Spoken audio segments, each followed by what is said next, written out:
BBAలో university second rank, third rank సాధించడం Sun International విద్యార్థులకే సాధ్యం. బీఆర్ఎస్ నాయకుడు కేసీఆర్ కొరివితో తలగొక్కుంటున్నారు. ఇప్పటికే ఆయన పార్టీ ఇటు రాష్ట్రంలో అట్టుడికి వెళ్లిపోయింది, అటు కేంద్రంలో శూన్యమైపోయింది. గతంలో మాదిరిగా ఆయన బిల్డప్ మాటలు, ఉడత ఊపులు ఊపితే భయపడేవారు గాని నమ్మేవారు గాని ఎవ్వరూ లేరు. చింత చచ్చినా పులుపు చావలేదని అన్నట్లుగా అధికారం పోయి పాతాళంలోకి పడిపోయినా కేసీఆర్లో పొగరు మాత్రం ఎంత మాత్రం తగ్గలేదు. లక్షల పుస్తకాలు చదివిన ఈ కుహనా మేధావికి ఎక్కడ నెగ్గాలో ఎక్కడ తగ్గాలో తెలియటం లేదు. ఈయన నిరంకుశ విధానాల ఫలితంగా ఆయన కుమార్తె కల్వకుంట్ల కవిత తీహార్ జైల్లో విశ్రాంతి తీసుకుంటుంది. కాళేశ్వరం కేసులో కావచ్చు, ఫోన్ ట్యాపింగ్ కేసులో కావచ్చు, మిగతా అవినీతి కేసుల్లో కావచ్చు, కేసీఆర్ కుటుంబం మొత్తం జైలుకు వెళ్లే సూచనలు కనిపిస్తున్నాయి. ఇలాంటి పరిస్థితుల్లో రాజకీయ చాణక్యం ప్రదర్శించి ముళ్లకంప మీద పడ్డ గుడ్డను మెల్లగా బయటకు తీసుకునేలాగా వ్యవహరించాల్సిన కేసీఆర్ అలా చేయటం లేదు. కొరివితో తలగొక్కునే విధంగా వ్యవహరిస్తున్నారు. ఇప్పటికే పాతాళంలోకి పడిపోయిన ఆయన అక్కడ కూడా గోతులు తవ్వుకుంటూ వాటిలో పడిపోవటానికే సిద్ధమవుతున్నారు. కేసీఆర్ అధికారంలోకి రాగానే కోతికి కొబ్బరి చెప్ప దొరికినట్టుగా సంబరపడిపోయారు.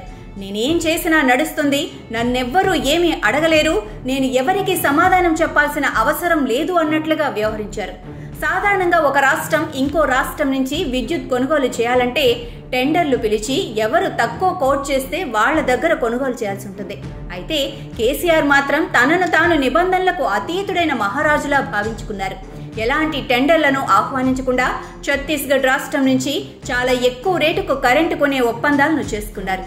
ఇప్పుడు ఆ ఒప్పందాలు కేసీఆర్ పీకకు చుట్టుకున్నాయి. ఈ అంశం మీద రేవంత్ రెడ్డి ప్రభుత్వం జస్టిస్ నరసింహారెడ్డి నేతృత్వంలో విచారణ కమిషన్ ను ఏర్పాటు చేసింది. జస్టిస్ నరసింహారెడ్డి కమిషన్ ఈ నెల 15లోగా కేసీఆర్ ఈ అంశం మీద వివరణ ఇవ్వాలని సీరియస్ గా ఆదేశించింది. దానికి కేసీఆర్ జూలై 30 వరకు తనకు గడువు కావాలని అడిగారు. అలా కుదరదు, జూన్ 15లోగా వివరణ ఇవ్వాల్సిందేనని కమిషన్ ఆదేశించింది. ఈ నేపథ్యంలో కేసీఆర్ జస్టిస్ నరసింహారెడ్డి కమిషన్ కి వివరణ ఇస్తూ 12 పేజీల సుదీర్ఘ లేఖ రాశారు. ఈ లేఖ వివరణ ఇస్తున్నట్లుగా లేదు, రేవంత్ రెడ్డి ప్రభుత్వం మీద విరుచుకు పడుతున్నట్లుగా ఉంది.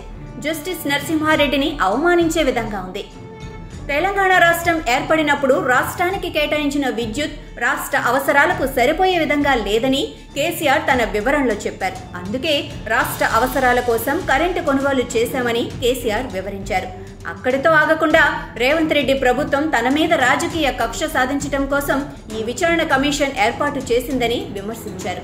పనిలో పనిగా విచారణ కమిషన్ మీద, జస్టిస్ నరసింహారెడ్డి మీద కూడా కేసీఆర్ విమర్శలు చేశారు. మా ప్రభుత్వం గణనీయ మార్పుతో కరెంటు ఇచ్చిన సంగతి అందరికీ తెలిసిందే. ఈ మార్పును తక్కువ చేసి చూపించడానికి ప్రయత్నాలు జరుగుతున్నాయి. విలేకరుల సమావేశంలో విచారణ కమిషన్ ఇష్టం వచ్చినట్లు మాట్లాడింది. విచారణ అనేది ఒక పవిత్రమైన బాధ్యత. ఇరు పక్షాల మధ్య మధ్యవర్తిగా నిలిచి నిగ్గు తేల్చాలి. అన్ని కోణాల్లో సమగ్రంగా పరిశీలించి నిర్ణయాలు వెల్లడించాలి. కానీ ఈ కమిషన్ మా ప్రభుత్వానికి వ్యతిరేకంగా రిపోర్టు ఇవ్వాలి అన్నట్లుగా మాట్లాడుతున్నట్టు ఉంది. మీ విచారణలో నిష్పాక్షికత ఎంత మాత్రం కనిపించడం లేదు. నేను మీ ముందు హాజరై ఏం చెప్పినా ప్రయోజనం ఉండదు. మేం చెప్పిన విషయాలను పరిగణలోకి తీసుకొని జస్టిస్ నరసింహారెడ్డి కమిషన్ బాధ్యతల నుంచి వైదొలిగితే మంచిదని వినయపూర్వకంగా కోరుతున్నా అని కేసీఆర్ తన వివరణలో పేర్కొన్నారు. ప్రభుత్వం ఏర్పాటు చేసిన కమిషన్ కి నాయకత్వం వహిస్తున్న న్యాయమూర్తిని వ్యక్తిగతంగా విమర్శించటం, ఆయన మీద లేనిపోని ఆరోపణలు చేయటం కొరివితో తలగొక్కోవటమే అవుతుంది. కేసీఆర్ తన వంతు బాధ్యతగా కొరివితో తలగొక్కున్నారు. ఇక కొరివి తన బాధ్యతను తాను నిర్వర్తిస్తుంది.